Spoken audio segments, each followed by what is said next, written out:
성도 여러분 안녕하십니까? 새벽 말씀 묵상입니다. 다윗의 아버지 이새의 집에 사무엘이 누군가에게 기름을 부으러 온다는 소식을 들리자 온 식구들은 그것이 무엇을 의미하는지 잘 알았을 것입니다. 그 당시 기름 부음을 받는 자는 왕과 선지자 그리고 제사장이었지요. 사무엘이 그 당시 선지자와 제사장의 역할을 하고 있었기 때문에 더 이상 선지자나 제사장을 순출하기 위해서 기름 부을 필요는 없었고요. 특별히 다윗의 집안은 유다 지파에 속했기 때문에 제사장으로 기름 부을 받을 일은 결코 없었습니다. 분명히 사무엘은 왕을 택하기 위하여 이새의 집을 찾았을 것입니다. 이새는 분명히 사무엘이 자신의 집에 왜 찾아왔는지를 알았을 것이지요. 이새는 왕으로 성출될 가능성 있는 아들들을 집에다가 모두 두고 사무엘을 기다렸을 것입니다. 그런데 그 중에 다윗은 빠져 있었습니다. 아버지가 판단하기에도 그는 아직 왕이 될 자격이 도무지 없었던 그런 모양입니다. 아마도 이새의 집에서 사무엘이 온다는 소문 때문에 집안 전체가 들썩들썩했을 것입니다.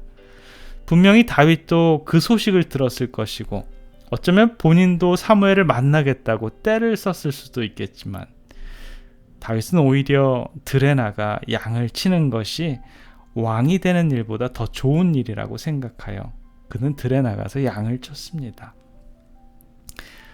다윗에게는 양이야말로 그의 생명과도 같았기 때문입니다. 사무엘상 17장 34절과 35절에 보면 다윗이 사울에게 고하되 주의 종이 아비의 양을 지킬 때 사자나 곰이 와서 양떼에서 새끼를 움키면 내가 따라가서 그것을 치고 그 입에서 새끼를 건져내었고 그것이 일어나 나를 해하고자 하면 내가 그 수염을 잡고 그것을 쳐 죽였나이다. 양의 새끼까지라도 사랑하는 다윗은 목숨을 내놓고라도 양의 새끼를 살려내는 모습을 보여줍니다. 양 100마리 중에 한 마리를 잃어버리면 목자는 99마리를 우리에 두고 길 잃은 한 마리의 양을 찾기 위해서 목숨을 불사하며 찾으러 나가는 그런 예수님의 비유를 미리 보는 듯합니다. 그는 왕이 되기보다는 이 양을 모는 목동이 되기를 원했습니다. 그래서 그는 분명히 아버지의 명령을 반항하지 않았고 양들을 돌보러 들에 나갔습니다. 이것은 분명히 그의 겸손과 겸비의 그런 모습이지요. 그는 명예를 사랑하지 않았고 또 지위도 탐하지 않았습니다.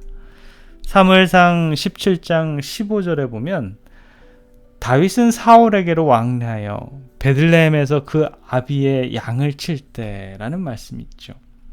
이 성경 구절 역시 다윗이 양들을 얼마나 사랑했는지를 보여주는 성경절입니다. 그는 사울왕 옆에서 노래를 부르며 악기를 연주하는 아주 좋은 직책을 얻었습니다. 그렇게 함으로 사울이 영적으로 그렇게 회복되는 그러한 일들을 하게 되었죠. 아마도 왕에게 궁전에 들락날락하면서 재물을 얻을 기회도 있었을 것입니다. 그러나 그는 왕궁에 머물러 있기를 원치 않았고요. 오히려 양과 함께 있기를 원했습니다.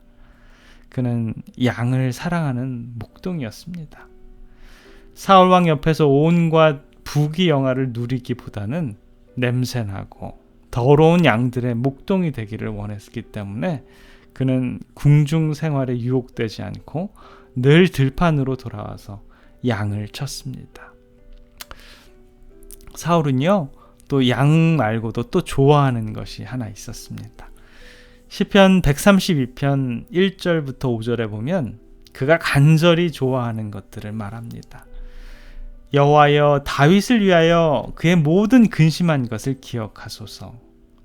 저가 여호와께 맹세하며 야곱의 적는 자에게 서원하기를 내가 실로 나의 거하는 장막에 들어가지 아니하며 내 침상에 오르지 아니하며 내 눈으로 잠들게 아니하며 내 눈꺼풀로 졸게 아니하기를 여호와의 처소 곧 야곱의 전능자의 성막을 발견하기까지 하리라 하였나이다. 다윗이 훗날에 왕이 되었을 때에도 그의 마음의 간절한 소원은 하나님의 처소를 찾는 일이었음을 우리는 이 성경절을 통해서 알 수 있습니다. 그가 하나님의 집을 얼마나 사모했는지 자기 침상에서 자기를 거부했고요. 자신의 눈이 잠이 드는 것도 허락하지 않았다라고 하면서 그는 진정으로 하나님이 계신 그 집을 사랑했습니다. 그래서 그는 잠을 이루지 못하죠. 그의 평생의 소원은 하나님께서 영원히 거하실 그런 집을 짓는 것이었습니다. 그는 하나님의 집을 짓기 위하여 수많은 역경과 고난을 겪어야 했습니다. 우리는 다윗의 생애를 통해서 진정한 겸비를 배우게 됩니다. 진정한 겸손과 겸비는 하나님의 백성을 사랑하는 것입니다. 다윗이 양들을 사랑하여 그의 목숨까지도 불사한 것처럼 우리 역시 하나님의 백성을 진정으로 사랑하는 것. 우리가 하나님의 백성을 사랑할 때 진정한 겸손과 겸비를 배우게 됩니다. 거꾸로 말하자면 겸비치 않는 자는 하나님의 백성을 사랑할 수가 없습니다. 저와 여러분들은 과연 하나님의 양들을 얼마나 사랑하십니까? 그들을 위해 우리들의 목숨까지도 바칠 각오가 되어 있으십니까? 또 다윗은 하나님의 집을 사랑했습니다. 이것이 진정한 겸비와 겸손의 모습이지요. 마찬가지로 우리가 하나님의 집을 사랑할 때 진정한 겸손과 겸비가 생겨나게 됩니다.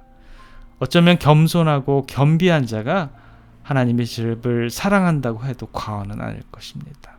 하나님의 백성과 그의 집을 사랑하는 것이 참된 겸손과 겸비입니다. 우리는 얼마나 자주 하나님의 집을 찾으며 그의 백성들을 위해 기도하십니까? 하나님의 마음에 합한 자의 모습이 바로 하나님의 백성을 사랑하고 그분의 집을 사모하는 것임을 기억하시는 오늘 하루의 삶이 되시기를 간절히 기원합니다. 기도하겠습니다.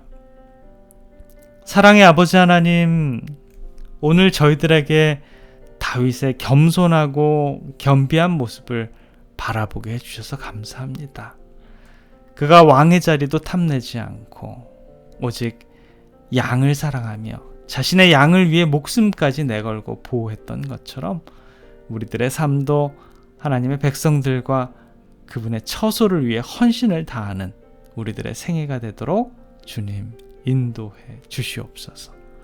오늘 하루의 삶도 주님 앞에서 겸비하고 겸손하여서 하늘을 우러러 한 점 부끄러움 없는 우리들의 삶, 그러한 삶이 되도록 주님 저희들을 축복해 주시옵소서. 우리를 구원해 주신 우리 구주 예수 그리스도 이름으로 간절히 기도드립니다. 아멘.